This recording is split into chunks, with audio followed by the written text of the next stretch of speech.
welcome to Mr. Randy's Wine and Spirits. I am Mr. Randy, and today we're doing another off-the-rip video. If you're new to the channel, hello, welcome. Come on in. All my returning viewers, come on in. You know how we do. So today we're doing an off-the-rip video, and today's off-the-rip video is going to be the Apothic Inferno Whiskey Barrel Aged Blend, Robust and Toasty from 2022. There's all that good information on the back. American red wine. This is out of Modesto, California. It is a 15.9%.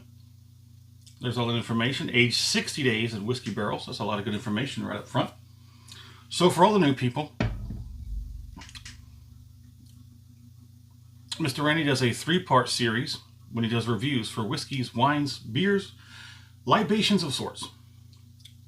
Part 1 is off the rip. Get it home, crack it open, pour it in a glass. Have my first impressions and share them with you because you're special. You're very special to me. Part 2 is going to be the full review. So we're going to stop here-ish. This is probably going to be about 48-ish hours from now. So when we do wines, we do a 5-day review.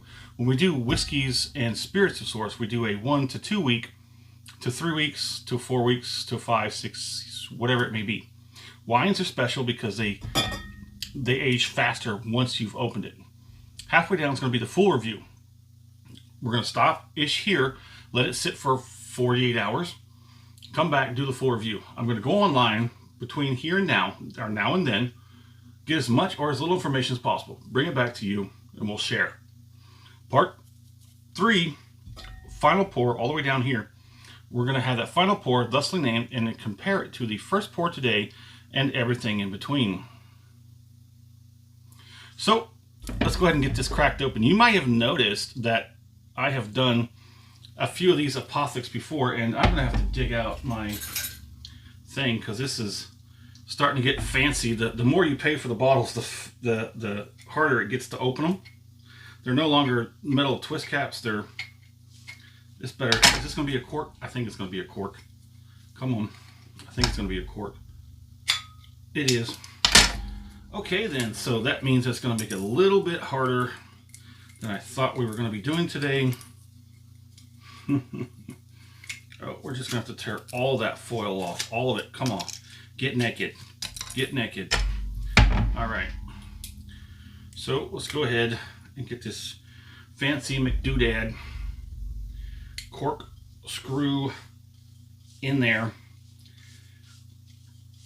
How are you enjoying your 2026? I really need to get that other corkscrew out. It's already been, okay, 3, 2, 1, don't hit myself in the face. Oh, that was satisfying. Look at that. Oh yeah. This is the one I keep on my, my bar. I need to get the other one that I already put away. But let's go ahead. Let's have a pour. Does not look as dark as the previous Apothic that we did. And that was the dark, bold red. Let me go ahead and give this a little swirly swirl. And we're going to put that in front of you. It's not as dark. It's more purplish and, well, it's not as dark as it appears on the camera. On the nose, it's definitely not as deep, rich and bold as it clearly stated on the label of that deep, dark, bold. This is something a little bit lighter. There's a little twinge, which I assume would be the barrel age. And I've already forgotten. My short-term memory, bleh, age 60 days. Man, that short term is awful. But it gets locked in and it lasts forever. There is a little bit of a twinge. It's like really weird. I've never really noticed that in a wine. I've never had a whiskey barrel aged blended wine. It's a little weird. I get peanut. I get like a peanut, maybe some oak. Peanut. I've actually put peanuts in wine before. It's unique. It's interesting. But let's get on with the palate. First palating going in.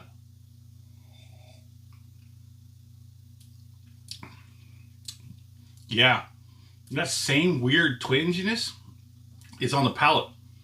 That's weird. So the wine itself is a nice, relatively easy red.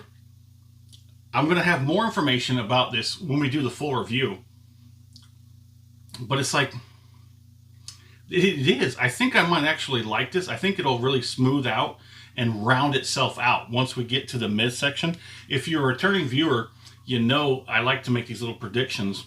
Now that I'm getting to be more of an honest connoisseur, I really am being able to pick these things apart. I'm better with the wine than I am with the whiskeys. So let's get that second palate on there.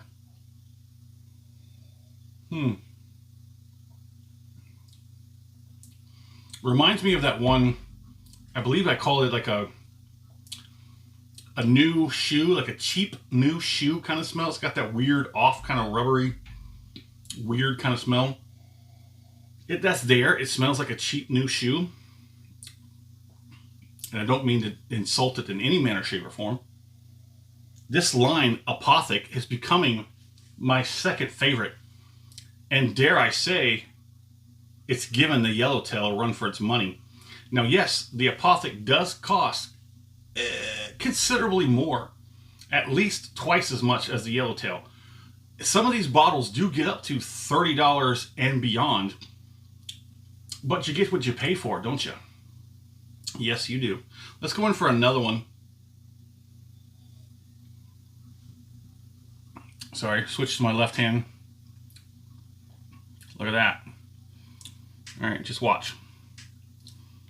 There you go. Look at that. Look at that. There's some fat legs. It's on the back side. They're always on the back. Oh, they went down pretty quickly, huh? Oh, you missed them. So you may have noticed the new staff. Look at that. That's not the same wine bottle, a wine glass, as I had before. We did have a casualty. If you didn't catch the short, you should probably look into my short section. I like to put a lot of information very quickly into the stream. It smells like new sneakers. It's kind of weird, but it's not bad. It's not bad in like a, oh my goodness, that's a cheap wine. It's not. It's actually relatively nice. I'm not saying that I like to sniff new sneakers, but once you get past that characteristic, it kind of moves into another direction, which I believe with time, roughly this amount of time right there in the ish zone, it's going to get better. I do believe I ran the predictions on the last one and nailed it. I think I also nailed that white one as well. I'm much, much more accurate with the wines than I am with the whiskeys. So I'm going to get one more and then we'll go to finish this up.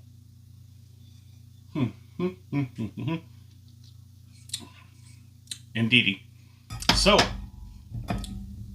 if you are a wine drinker, if you are a whiskey drinker and you're looking to get into a wine, could this be an entry point? I think so. It's not very dry. It's not too sweet. And keeping in mind it's robust and toasty because it's whiskey barrel aged for, what was it, 60 days? Do we call that 60 days? We don't call that finished. We call that rested. I wouldn't call it, I mean, technically it is aged, but 60 days is rested in X whiskey barrels. What kind of whiskey? Well, in order to find that out, you're either going to have to do the research yourself or come back in 2 days' time for the full review of the Apothic Inferno. Let me know what you think in the comments, and as always, thanks for stopping by here at Mr. Randy's Wine and Spirits. Have a good one.